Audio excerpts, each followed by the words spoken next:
how's it going, guys? It's your boy Dyke and Dan here, back with another episode of Epic 7 for you all. Today is not much going on. It's just the week 2 of the update for the Collab event that's happening, so not too much to talk about quite today. But yeah, let's go ahead and get into what's happening for the week 2. So, special side story, Visitors from Another World week 2, Orbits regains peace from the Archdemon War. However, circumstances soon bring about chaos once again, while at the same time visitors from another world start to appear in Britannia. Check out Biking story in week 2 of our special side story, Visitors from Another World.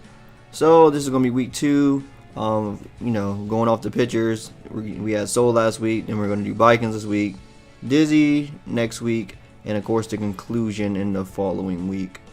And then there it goes right there once again. So we're going to do Biking story. Is basically going to be the same format as usual. You're going to have that one farmable stage with the normal, hard, and hell difficulty, so you can get the mats that you need for the shop. So this one, I wonder, are they going to use the same mat, the same currency? It looks like it. Yeah, see the symbol right there. So yeah, it may be the same thing, but I think it may open up the next part. So yeah, also we're gonna have the tournament finally open up. This is the thing that I'm very looking forward to, just to see how this works out. It looks really cool, the format. Like I expressed last time, how in Guilty Gear obviously is a fighting game, so the fact that they're putting like a tournament bracket for you to be able to do, I think is a really cool thing. Just to have like that fighting game feel to it, I think is really cool. So it says players should choose the NPC they would like to challenge in the tournament bracket. Please note that in order to advance to the next stage, you must defeat the preceding NPC. Additionally, players cannot challenge an NPC that has already been defeated. Each battle requires the event currency tokens for the chosen, and the battle increases with difficulty level of the opponent. Okay. And so, this is the format right here. And of course, they select the RM and then here's the fight. You select who you want to use in the fight. And it seems like it's going to use these right here. I wonder how we're going to get those. That is used for entry for a special tournament. Okay, so we're going to be getting these. I don't know exactly how we're going to be getting them, but we're definitely going to be getting these somehow. Maybe it's here to say. No, it doesn't quite say it. Yeah, so I don't know exactly how we're going to get the currencies, the token for the chosen, to be able to enter the tournament. But we are going to need those to be able to participate in it. And then here's the stage. We got a little sneak peek with the Axe God little mini part.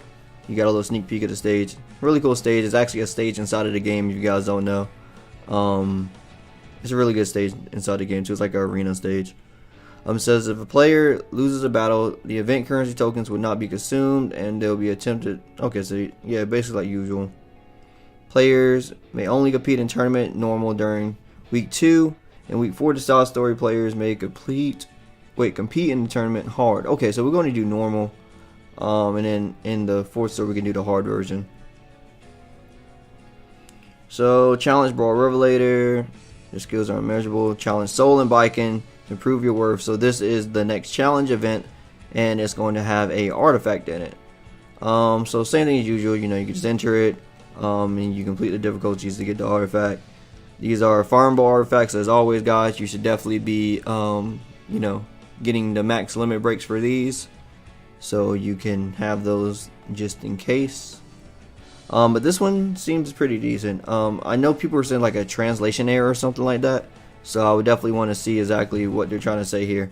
Because it says increase for the max level. It says increase damage dealt by 20% if the enemy's health is more than 50%. So it says more right here. But if you read down here in the description, it says the artifact portrait of the saviors increase damage dealt if the enemy's health is less than 50%. So is it more than 50% or less than 50%?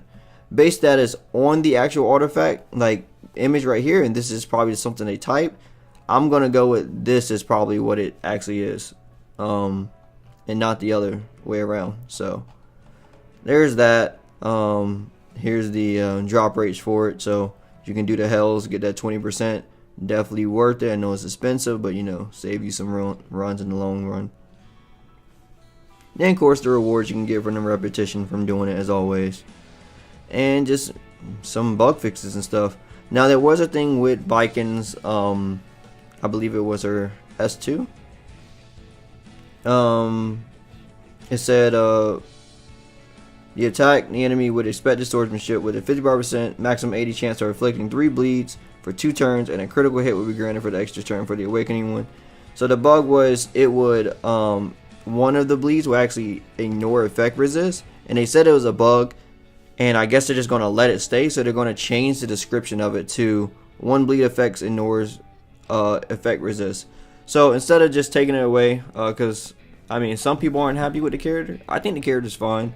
Some people aren't happy with her though, but to just, I guess, avoid troubles with that, they rather just leave it the way it is and change the description of her. So that's totally fine. Then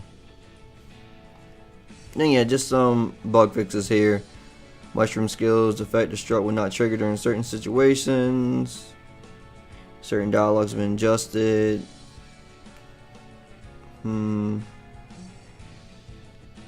Yeah, nothing too much over here. Some typos. Yeah, so it's pretty standard stuff. Just some general bug fixes. Nothing too crazy that caught my eye when I first looked at it.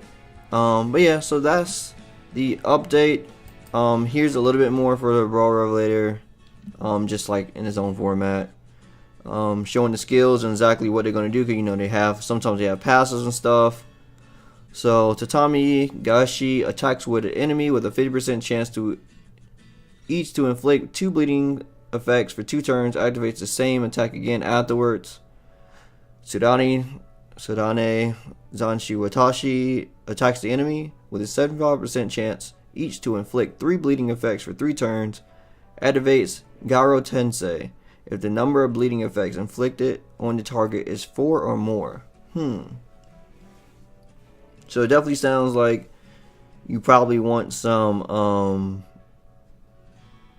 cleansers or Wondrous Potion, because you don't want to have too many bleeds, because she'll be proccing this if she has 4 or more bleeds on you. It says attacks the enemy, detonating all bleeding effects inflicting on the target, increasing speed and attack of the caster for 2 turns. Damage dealt by detonation is proportional to the number of inflicting bleedings, each effect and number of turns left. When detonating, the target instantly receives damage. Then she also have these 2 right here. Mawari Komi increases combat readiness of the caster by 20% at the end of an enemy's turn. Combat readiness increased by 30% if the caster's health is less than 50%. So overall, it seems like she's going to just get faster and faster. When it says like at the end of an enemy's turn increases, if that's a passive, that means if you have 4 people, she's going to always be at 80%, and then when she gets to 50% life, she's just overall going to increase it by 30%. The caster's health is less than 50. How many times did that proc? The 30%. Because if that's the case, then that means like every turn you go, she'll automatically get like a turn. It seems like so if you have like way faster speed in her, and like you probably can't overlap her or something like that. That's what I'm thinking. Sukiari dispels all buffs of one random enemy at the beginning of the caster's turn. Okay, so it's gonna be hard to dispel all buffs of one. So okay, so she basically debuffs you. Or strips you, I'm sorry, yeah. Then there's Soul in it. Gunflame attacks the enemy with a pillar of fire with a 75% chance to stun for 1 turn. Inflicts a critical hit if the enemy isn't buffed. And Tyrant Rave version beta. Attacks with a strong punch, dispelling all buffs before making them unable to be buffed for 3 turns. Grants the caster skill nullifier, negating damage received from the next skill attack. Damage dealt increased proportional to the enemy's max health. Okay. So he basically gets the thing, that new skill that the new Fire Ranger has. Okay, that's interesting. And Volcanic Viper counterattacks and silence for 1 turn, dispelling all buffs and increasing their combat readiness by 100%. When an enemy uses a non-attack skill, this effect can only be activated once per turn. Okay, yeah, so that's his passive thing. And Roman Cancel. Dispel all debuffs after being attacked 5 times before granting the caster an extra turn and increasing attack for 1 turn. Booster Impact. This seems new. Grant stackable increased attack, defense, and speed at the beginning of the caster's turn.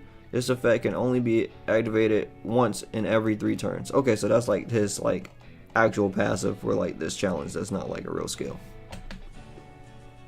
And then these are all the things you can get, of course. The artifact and the gear sets, speed, crit, hit. It's usually like level 44 gear, so it don't really matter. But the artifact seems nice. I'm definitely gonna be trying to get, limit break it. Like I said, you should always just limit break these artifacts when you can, because you never know when they could be useful to you. And yeah, these are all the rewards you get for it, for the repetition once again.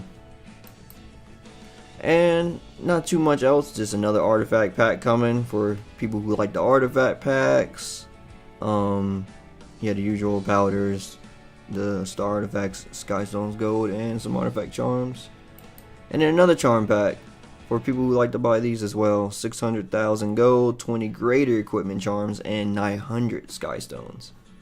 But yeah, that's pretty much it. Also, there is this one little cute picture from GM Aaron with this little Arky here sitting at the table. I just had to show you guys that. It's really cute, but it's not here, just showing some videos of the challenge really. But yeah guys, that's pretty much it for this one. Like I said, it's an easy week. Not too much to talk about considering we're still in the collab and it's still in the bike and limited phase. So there's gonna be a lot more to talk about, especially when Dizzy drop. Dizzy is next week, so we will be able to talk about her skills and see exactly what she brings to the table, and that'll definitely be interesting. I can't wait to get to see what class she is, to see most likely she's gonna be water, but definitely see what class she is, and to see how her skills and animations look. I can't wait to see that character. Yeah, a lot of people looking forward to her. So yeah, that's it for this one, guys. As always, if you like anything I had to say, drop me a like. I greatly appreciate it. If you want to hear more from me, hit the subscribe button. Follow my social medias, my Facebook, my Twitter, my Twitch. Yeah, that's it for this one, guys. As always, my name is Dyke and Dan, and I'll see you next time. Peace.